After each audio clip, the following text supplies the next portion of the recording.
Hello everyone, welcome back to my channel Insight Law. और आज हम वापस आ गए हैं अपनी जूरिस्प्रूडेंस की सीरीज को लेकर। हमने जूरिस्प्रूडेंस की सीरीज में व्हाट इज जूरिस्प्रूडेंस देख लिया था, सोर्सेज देख लिए थे आज, और उसके बाद एनालिटिकल स्कूल भी हम कवर कर चुके हैं। अगर आपने वो हमारी वीडियोस नहीं देखी है तो मैं आई बटन में जो है ऐड कर दूंगी, आप वहां से हमारी प्रीवियस वीडियोस भी देख सकते हैं। आज हम बात करने वाले हैं नेचुरल लॉ स्कूल की। कब नेचुरल लॉ स्कूल आया, कैसे आया, ये सारी चीजें हम आज की वीडियो में डिस्कस करेंगे। चलिए सबसे पहले देखते हैं कि नेचुरल लॉ स्कूल क्या है, किसके बारे में बात करता है, क्या बात नहीं करता है। देखिए, नेचुरल लॉ स्कूल बेसिकली ये चीज कहता है कि जैसे ह्यूमन बीइंग को एनवायरनमेंट में ऑलरेडी भगवान ने जब बना के दिया संसार, तो उसमें उसने पेड़ पौधे जानवर सब बनाए ना, ऐसे ही उसने खुद ने ही कानून बनाया था। तो ह्यूमन बीइंग ने लॉ को बनाया नहीं है, it is not made by main. उसने खाली उसको डिस्कवर करा है, उसने खाली उसको क्या करा है उसने खाली उसको ढूंढा है। ठीक है, तो ये स्कूल बस बेसिकली ये कहता है कि ऐसे कुछ लॉज हैं जो कि एक इटर्नल, एक बहुत डिवाइन सोर्स से आते हैं, उन्होंने हमारे लिए बनाए हैं और कुछ तरीके बताए हैं कि भाई ये काम आपको ऐसे ही करना है and you should not go against the nature. ठीक है, ये जो स्कूल है हमारा, इसको अलग नामों से भी जाना जाता है। इसको moral, divine law, law of reason, law of God के नाम से भी जो है जाना जाता है। उसके बाद अगर हम बात करेंगे तो नेचुरल लॉ स्कूल ना दो कॉन्सेप्ट्स पे बेस्ड है। अ प्रायर नॉलेज, अ पोस्टीरियर नॉलेज। प्रायर का क्या मतलब होता है? पहले से। ठीक है, knowledge that is acquired independently of any particular experience. ऐसा नहीं है कि आप मर्डर कॉज करेंगे, यानी कि मर्डर कमिट करेंगे, उसके बाद ही आपको पता चलेगा कि सजा मिलेगी। आपको पहले से पता है अगर आप मर्डर करेंगे तो आपको सजा मिलेगी। तो ये नॉलेज आपको पहले से ही थी। जरूरी नहीं है आपकी लाइफ में आपने एक एक्ट कमिट करा, उसके बाद आपको एक प्रैक्टिकल एक्सपीरियंस होगा तभी आपको रियलाइज होगी चीज। नहीं, पहले से ही जो है आपको ये चीज पता है। एंड पोस्टीरियर नॉलेज क्या होती है कि जब आप, जो नॉलेज है आपको कब मिलेगी? जब आपने कोई एक्ट कमिट कर दिया, उससे आपने एक्सपीरियंस हुआ और उस एक्सपीरियंस से आपने सीखा है कि ये काम ऐसे नहीं करना है, इससे नुकसान हो जाता है। That is your posterior knowledge. अगर हम नेचुरल लॉ स्कूल के डेवलपमेंट की बात करें तो ये हमारा 4 पीरियड्स में डिवाइडेड है। दैट इज और ancient period, medieval, renaissance and modern period. ठीक है, अब ये जो एंशियंट पीरियड थे, ये हमारे 3 जो फिलोसोफर्स हैं, ये ग्रीक फिलोसोफर्स है। दैट इज ये ग्रीस से बिलोंग करते हैं एंड ये दोनों हमारे रोम से बिलोंग करते हैं। एक ऐसा टाइम आया जब ग्रीस में बहुत ज्यादा अनस्टेबिलिटी थी। ठीक है, कोई लॉज नहीं थे किस तरीके का, प्रॉपर गवर्नमेंट मैनेजमेंट कुछ भी नहीं था। तो उस टाइम पे जो उनके फिलोसोफर्स थे, they inclined themselves towards natural law school. ठीक है, उसके बाद मिडविल पीरियड आता है, उसमें सबसे मेजर हमारे थॉमस एक्विंस हैं। रिनाइसेंस पीरियड में हॉब्स एंड लॉक हैं। यहाँ पर बेसिकली सोशल कॉन्ट्रैक्ट थ्योरी के डिफरेंट फॉर्म्स पढ़े गए हैं। ठीक है, और उसके बाद मॉडर्न पीरियड में आए हैं David Hume and John Austin, जो कि फादर है एनालिटिकल स्कूल के। ऐसे ही रिलेट कर करके पढ़ना है तो याद होता चला जाएगा। जहाँ पे भी ऑस्टिन का नाम पढ़ो वहां पर आपको कमांड थ्योरी याद आनी चाहिए, आपको ये याद आना चाहिए कि एनालिटिकल स्कूल का है, मॉडर्न जूरिस्ट है, और ये कि इसके हिसाब से सॉवरेन जो लॉज बना रहा है बस वही लॉज है। बाकी क्या सोर्स है लॉ का, उसका इससे कोई लेना देना नहीं है। ये चीज आपको दिमाग में क्लिक होनी चाहिए as soon as you hear that name. ठीक है, चलिए आगे बढ़ेंगे। अगर हम, जैसे हमने देखा कि एंशियंट पीरियड कब से चला, आज से मान के चलो 2 से 2,500 साल पहले तक ग्रीस की बात है। सॉक्रेट्स थे, प्लाटो एंड एरिस्टोटल। देखिए, सॉक्रेट्स का स्टूडेंट था प्लाटो, प्लाटो का स्टूडेंट था एरिस्टोटल, और एरिस्टोटल का स्टूडेंट था अलेक्जेंडर। ठीक है, अलेक्जेंडर द ग्रेट, सिकंदर। ठीक है, ये एरिस्टोटल का स्टूडेंट था। चलिए अब इनके बारे में डिटेल में पढ़ेंगे। सोक्रेट्स ने क्या करा था, पहली बार जो है द कॉन्सेप्ट ऑफ वर्च्यू को डिफाइन करा था। इन्होंने ये बोला था कि हर एक इंसान जो है अच्छा होता है, उसके अंदर गुड कैरेक्टर्स होते हैं, लेकिन उसकी ये जिम्मेदारी बनती है कि वो उन गुड कैरेक्टर्स को आपके जो लॉज बने हुए हैं उनके साथ ही लेकर चले, उनसे अलग नहीं चलना चाहिए। हर एक इंसान जो है पैदा बुरा नहीं होता है, इट जस्ट उसको अपनी सोच को जो है अच्छी चीजों की तरफ, अच्छे से लॉस को निभाने की तरफ ही उसको इंक्लाइन करना चाहिए। अब काफी बार कॉम्पिटिटिव एग्जाम्स में आ जाता है कि वर्च्यू किसने डिफाइन करा था, या फिर सॉक्रेट्स ने क्या मेथड दिया था, जो इनकी थ्योरी थी उसने डेवलप किया था सॉक्रेटिक मेथड। याद रखना बहुत आसान है, सॉक्रेट्स का सॉक्रेटिक मेथड, ठीक है। इन्होंने ये बोला कि हर किसी को क्या करना चाहिए, लॉ को देखना चाहिए, लॉ को मानना चाहिए, लॉ के हिसाब से ही अपने जो थिंकिंग प्रोसेस है सब कुछ है उसी तरीके से उसको चलना चाहिए। एंड उसको इस चीज़ का हमेशा ध्यान रखना है कि अगर लॉज में कोई भी लूप होल जाए, यानी कि कोई भी कमियां हैं, ठीक है, और उसको पता चल जाते हैं, तो उसकी ये जिम्मेदारी है कि वो ऐसी एक्ट्स करे जिससे कि जो नेसेसरी चीज़ें हैं जिनसे हम लूप होल्स को बंद कर सकते हैं, तो वो आपको बताने हैं, ठीक है। तो सॉक्रेटिक मेथड जो है साइंटिफिक मेथड में भी चलता है। क्यों, ये यहाँ पे क्रिटिकली एनालाइज करने की बात कर रहा है ना। अगर हम साइंटिफिक डेवलपमेंट्स को देखें तो उसमें भी principles of science are critically analysed, वहाँ देखा जाता है क्या नहीं है, सारी चीज़ें, ठीक है।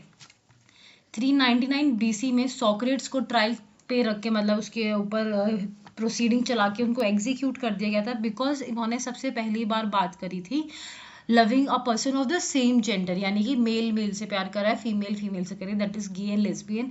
तो इन्होंने उस टाइम पे इस बारे में बात करी थी। एंड अगर हम आज इस चीज़ को इतना ज़्यादा ओपनली ढंग से बात नहीं कर पा रहे, तो we are talking about 399 BC। उस टाइम पे तो बिल्कुल कोई मतलब ही नहीं था। तो ये बोला गया कि ये क्या कर रहे हैं, ये यंग माइंड्स का करप्ट कर रहे हैं, ये अलग ही भगवान में बिलीव करता है, और इनको क्या कर दिया गया था, फांसी पे चढ़ा दिया गया था। उसके बाद प्लाटो आए। प्लाटो थे स्टूडेंट ऑफ जो है हमारे सॉक्रेट्स के। तो इन्होंने अपनी किताबें में लिखा है death of Socrates, Republic apiology, the trial, इसमें भी सॉक्रेट्स की बात हुई है, एंड द सिंपोजियम। ये क्या है, ये इनकी फेमस बुक्स भी हैं, फेमस वर्क्स बेसिकली जिन्हें हम कहते हैं। एंड ये आपके कॉम्पिटिटिव एग्जाम्स में आ जाते हैं कि इनमें से प्लाटो की बुक कौन सी है। So you should know the names of this famous books, ठीक है। अगर मैं यूजीसी नेट की बात करूँ तो देखिए आपका उसमें क्रोनोलॉजिकल ऑर्डर हमें पता है बहुत ज़्यादा आता है, तो आपके जूरिस्ट का क्रोनोलॉजिकल ऑर्डर भी आ जाता है। तो you have to make sure कि आपको ये याद हो कि पहले कौन सा जूरिस्ट आया, कौन सा जूरिस्ट के बाद कौन सा जूरिस्ट आता है, ठीक है। प्लाटो ने क्या दिया था, प्लाटो ने दिया था concept of trine of forms, ठीक है।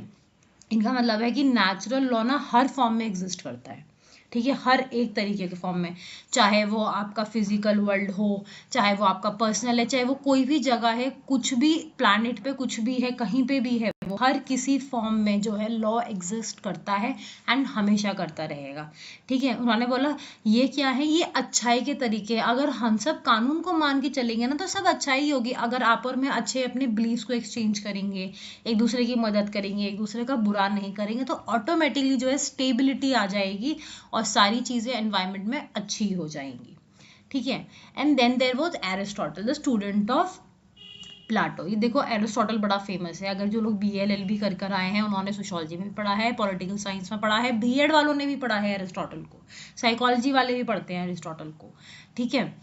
तो एरिस्टोटल ने क्या करा था, एरिस्टोटल को ये माना गया कि जो नेचुरल लॉ स्कूल का जो बेसिस है, या जो फाउंड करा था ना नेचुरल लॉ स्कूल, वो एरिस्टोटल ने फाउंड करा। नेचुरल लॉ स्कूल इस बेसिकली वो बताता है कि किस चीज़ में एरिस्टोटल को बिलीव था। अब देखो आप नेचुरल लॉ स्कूल की बात कर रहे हैं ना, हम जितने भी जूरिस्ट यहाँ पर पढ़ेंगे उन सबके सबकी सोच कैसी होगी, एक जैसी होगी। तो एरिस्टोटल ने हमें कॉन्सेप्ट दिया था टेलियोलॉजी का, मतलब ये, ठीक है, टेलियोलॉजी का इन्होंने हमें यहाँ पर कॉन्सेप्ट दिया था। इन्होंने कहा था every form is a form of some other thing. He says that a form exist but does not get satisfied with Plato's form theory. उन्होंने बोला कि जैसे फॉर्म्स है ना, कि गुडनेस के फॉर्म्स, ये सब मैं मानता हूँ, गुडनेस के फॉर्म्स एग्जिस्ट करते हैं, बट जो बात प्लाटो ने कही थी मैं कंप्लीटली उस बात से एग्री नहीं करता हूँ। इन्होंने कहा कि लॉ क्या है, या तो वो यूनिवर्सल होगा या वो स्पेशल परफेक्ट लॉ होगा, यानी कि या तो वो उसको आदमी ने इनहेरिट करा है, उसने बनाया है। चलो ठीक है, मैं ये कह रहा हूँ कि समाज में मिल गया तुम्हें कानून, पर ढूंढा तो आदमी नहीं है, और उसने उसके पास ये पावर है कि वो उस लॉ को क्या कर रहा है, यूनिवर्सल बना रहा है एंड उस लॉ की ग्रोथ करा रहा है।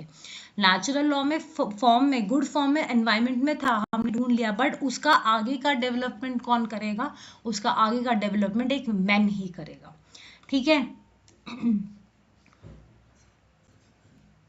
अब इसके बाद हम जीनो और सिसेरो की बात भी करेंगे, और जो फेमस बुक्स थी एरिस्टोटल की, that was the politics and ethics, ठीक है। And he was a teacher of Alexander the great, ठीक है।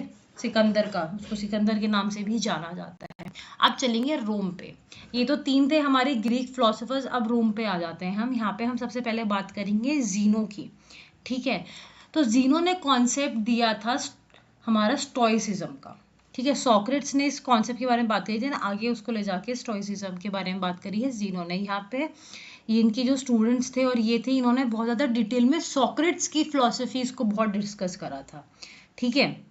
इन्होंने क्या करा था, लॉ को डिवाइड करा था बेसिकली 3 कैटेगरीज में, कि जस्ट सिविल है, यानी कि ये सिविल लॉ है, ठीक है। लेकिन ये सिर्फ बात हमेशा किसकी करते रहे, रोमन्स की करी है। रोमन एम्पायर से बहुत इन्फ्लुएंस थे, वहीं के थे, और रोमन्स की ही बात करते थे ये, ठीक है। कि जस्ट सिविल क्या है, एक सिविल लॉ है जिसमें सिर्फ जो कि किन के लिए होगा, सिर्फ रोमन के सिटीजन्स के लिए होगा। नेचुरल लॉ की बात करी, प्रिंसिपल्स ऑफ नेचुरल लॉ दिए, और पहली बार जो है इंटरनेशनल लॉ का नाम जो है या उसका कॉन्सेप्ट डिस्कस करा था जीनो ने, जस्ट जेंटियम, जो कि ऐसे रूल्स हैं जो कि फॉरेनर्स बनाते हैं उनके मजिस्ट्रेट्स के लिए, और उनको बाकी सब लोगों के ऊपर इम्पोज करा जाता है। तो फॉरेनर्स बना रहे हैं, बाकी लोगों पे इम्पोज करें, तो ये इंटरनेशनल लॉ ही तो है। तो इन सब में जस्ट जेंटियम को माना गया क्या, first form of international law, कि ये पहली बार ऐसा था कि किसी कंट्री के सिटीजन्स पे किसी और कंट्री के सिटीजन्स के बनाए हुए लॉज को क्या किया जाता था, एनफोर्स किया जाता था। तो जीनो को सबसे ज़्यादा याद ही इसलिए रखा जाता है because he is the first person जिसने आपकी इंटरनेशनल लॉ की बात करी है। तो इन तीनों को याद रखना, ये 3 वर्ड्स हैं, जस्ट सिविल लॉ की बात करिए, नेचुरलिस्ट नेचुरल लॉ की बात करिए, एंड जेंटियम इज इंटरनेशनल लॉ की बात करी है, ठीक है। इसके बाद है सिसेरो। इन्होंने जो है, he also gave the ideology of law as already present in nature which it itself explains to us the order and command of the world। इसने ज़्यादा कुछ डिटेल में नहीं बताया, बस इतना कह दिया कि ये क्या है, हमारी ऑलरेडी एनवायरनमेंट में प्रेजेंट था, हमने कोई बनाया नहीं है, it is just law has been discovered, और इसीलिए देयर आर डिवाइन फोर्सेस, ठीक है, कि जो कि आपको कुछ गलत करने से रोकती हैं और सही करने का आपको कमांड एंड ऑर्डर बताते, ऑर्डर्स देती है और कमांड देते हैं कि आपको ये चीज़ सही है और आपको यही करना है, ठीक है। चलो, ancient period I am hoping अच्छे से समझ में आया होगा। अगर आपको नहीं आया है आप हमें कमेंट सेक्शन में बता सकते हैं, एंड ये पीपीटी हमारे टेलीग्राम चैनल पर अवेलेबल हो जाएगी, जैसे ही वीडियो अपलोड होगी तुरंत टेलीग्राम चैनल पे मिल जाएगी। एंड आपको टेलीग्राम चैनल पे अगर आपने ज्वाइन नहीं करा है तो उसका लिंक आपको हमारे डिस्क्रिप्शन बॉक्स में मिल जाएगा। उसके बाद हम बात करेंगे मिडविल पीरियड की, 10 to 12th सेंचुरी में चला था ये, ठीक है। यहाँ पर जो है आपके जो फिलोसोफर्स थे वो रिलीजियस वे में जो है डिक्लाइन करने लग जाते हैं, थोड़े से वो भगवान की तरफ और उसकी आइडियोलॉजीज की तरफ आने लग जाते हैं। जो सबसे प्रोमिनेंट और एक जिसको पढ़ने की हमें ज़रूरत है, दैट इज सेंट थॉमस एक्विंस।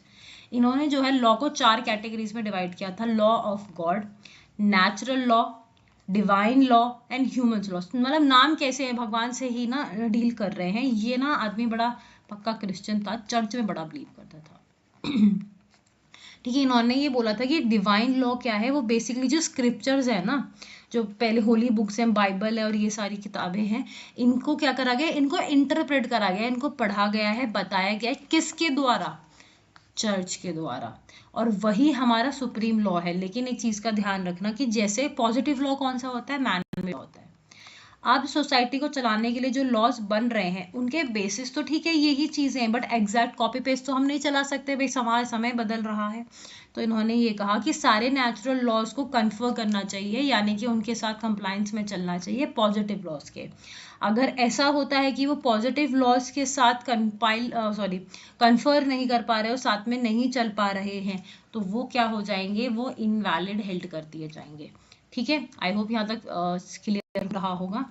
इसके बाद आया हमारा रेनाइसेंस पीरियड। रेनाइसेंस पीरियड ने क्या करा, हमारी स्टेट के डेवलपमेंट की बात करती है यहाँ पर, कि आपको एक बॉडी बनाओगे आप जिसके ऊपर आप ड्यूटीज और राइट्स इंपोज करोगे, और वो क्या करेगा, आपकी ड्यूटीज और राइट्स को बनाने के लिए कॉन्ट्रैक्ट के फॉर्म में एंटर करेगा आपके साथ। यानी कि अगर आपका एक दूसरे के ऊपर राइट एंड ड्यूटीज जो है एनफोर्स की जाएंगी। जैसे कि सपोज करो अगर आपके पास राइट टू एजुकेशन है, तो बाकी सबके ऊपर ये ड्यूटी है कि वो आपको आपके राइट्स से ना क्या नहीं करेंगे, डिप्राइव नहीं करेंगे। So different forms of social contract theory हमने यहाँ पर देखी, थॉमस हॉब्स की एंड जॉन लॉक की। ये मेजर जो है रेनाइसेंस पीरियड के हमारे फिलोसोफर्स थे, इनको डिटेल में देखेंगे। थॉमस हॉब्स ने क्या कहा था, सबसे पहले जो है he explain the social contract theory by a state. इन्होंने कहा कि स्टेट क्या है, मतलब इसने क्या है, राइट्स एंड ड्यूटीज जो है सिटीजन्स की को प्रोटेक्ट करने की इसके ऊपर ड्यूटी है, एंड उसने कुछ राइट्स दिए हैं, ठीक है। ये एक सुप्रीम अथॉरिटी है, एक ऐसी सुप्रीम अथॉरिटी है जो कि वहाँ के लोग हैं, वहाँ के सिटीजन्स हैं, उनका ध्यान रखती है, ठीक है। और इस अथॉरिटी को हमने क्या करा है, एब्सोल्यूट पावर्स दी है, और कोई भी व्यक्ति इन लोगों से, जो ये हमारा स्टेट है, इससे किसी भी तरीके से इस पावर्स को, अथॉरिटी को वापस नहीं लिया जा सकता है। इन्होंने इस कॉन्सेप्ट को एक बहुत बड़ा सी मॉन्स्टर हुआ करता था उस टाइम पे, लेविथन से जो है रिलेट करा था कि जैसे उस सी का वो मॉन्स्टर है, वो पूरे सी को हैंडल कर रहा है ना, कि क्या राइट्स है, क्या ड्यूटीज है, कोई और उससे जीत नहीं पा रहा है, उससे अथॉरिटी ले नहीं पा रहा है। ऐसे ही ये कॉन्सेप्ट किसका है, हमारा स्टेट का है। तो इन सब ने 19th में सोशल कॉन्ट्रैक्ट थ्योरी की ही बात करी है, ठीक है। अगर आपको साथ के साथ रीड करना है, देखो मैं एक एक वर्ड डिफाइन करके मतलब बताती चलूँ, दैट इज ऑल्सो सेंसलेस। मैं एक एक वर्ड रीड करूँ और उसका हिंदी ट्रांसलेशन बताऊँ, पढ़ के समझना आपको भी आता है। तो मैं आपको इस तरीके से पढ़ाने की कोशिश कर रही हूँ जिससे कि आपको समझ में आ जाए कि ये लोग बात क्या कह रहे थे। ऐसे सुनी हुई बातें याद रह जाती है। बाकी if you want to read, आप साथ के साथ पॉज करके इसे रीड कर सकते हैं। चलिए, उसके बाद जॉन लॉक की बात करेंगे।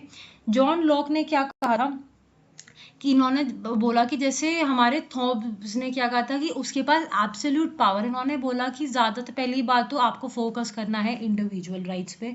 हर किसी इंसान के पास क्या होना चाहिए, लिबर्टी होनी चाहिए, और उसके पास ये पावर होनी चाहिए कि वो अपनी एक गवर्नमेंट जो कि उसके ऊपर राइट्स ड्यूटीज इम्पोज सारी चीज़ें करेगी, उनको चूज करने का अधिकार होना चाहिए। एंड हमेशा एक चीज़ होनी चाहिए, सॉवरेनिटी कभी भी एब्सोल्यूट नहीं होनी चाहिए। यानी कि जो हम बात कर, जैसे हॉब्स ने कह दिया था कि इनके पास एब्सोल्यूट पावर होती है, सबसे ज़्यादा अथॉरिटी होती है, इसने बोला ऐसे कुछ नहीं देना है, ठीक है। कोई एब्सोल्यूट पावर होनी ही नहीं चाहिए। तो इनका कॉन्सेप्ट हॉब्स से थोड़ा अलग था, ठीक है। इनकी जो फेमस बुक है उसका नाम है two treatises of government. Majorly जो सारे काम, रेलेवेंट काम है इनके, वो इसी के अंदर है, टू ट्रीटीज ऑफ गवर्नमेंट के अंदर, ठीक है। अब आता है हमारा मॉडर्न पीरियड। मॉडर्न पीरियड में हम बात करते हैं डेविड ह्यूम की एंड जॉन ऑस्टिन की, ठीक है। David Hume and John Austin, 19th century का टाइम है, ठीक है। पॉलिटिकल चेंजेस हो रहे हैं बहुत ज़्यादा, और जिसमें यूरोप में बहुत ज़्यादा चेंजेस हो रहे हैं। तो इस टाइम पर लोगों ने क्या करना लगे, ज़्यादा पॉलिटिकली रीजनिंग और साइंटिफिक मेथड्स की तरफ जो है इंक्लाइन करना स्टार्ट कर दिया है। डेविड ह्यूम क्या कहते हैं, according to him the concept of inherent values are not true in natural law school. Along with that, the procedures of giving justice to people vary from place to place and from person to person. इन्होंने ये बोला कि आप ये universal concept की हर जगह law, अगर हमें एनवायरनमेंट में लॉ मिला था तो सबके लिए लॉ एक जैसा होना चाहिए ना, अलग। लेकिन अगर मैं ये कहूँ कि हर एक आदमी के लिए लॉ एक जैसा है तो वो तो सच नहीं हो सकता। क्यों? क्योंकि जस्टिस, लॉ हर जगह का, हर इंसान का, हर सिचुएशन का अलग होता है। तो हमारे लिए ये ज़रूरी है कि हमें हर एक कंट्री का क्या करें, लेजिस्लेशन, जुडिशियल सिस्टम को समझे एंड उसके हिसाब से इंटरप्रेट करें। ऐसे यूनिवर्स लॉ है बट एक exact same copy paste law तो नहीं चल सकता ना हर जगह। तो इन्होंने इस चीज़ बात करी थी। एंड जॉन ऑस्टिन तो हम सबको पता ही है कि इन्होंने तो बिल्कुल ही जो है डिस्कार्ड कर दिया था नेचुरल लॉ स्कूल का कॉन्सेप्ट। एनालिटिकल स्कूल से बिलोंग करते हैं तो उन्होंने बोला था ये तो अटरली नॉनसेंस है, कि बकवास है। लॉ बस वही है जो कि हमारा सॉवरेन हमारे लिए बना रहा है, and that is only a command theory, ठीक है। चलिए, thank you so much for watching. अगर आप चैनल पे न्यू है तो सब्सक्राइब मत करना मत भूलना, और पुराने हो चाहे नए हो कमेंट करना, लाइक करना तो मैंडेटरी है ही है। चलिए, मिलते हैं नेक्स्ट वीडियो में, तब तक के लिए टाटा बाय बाय।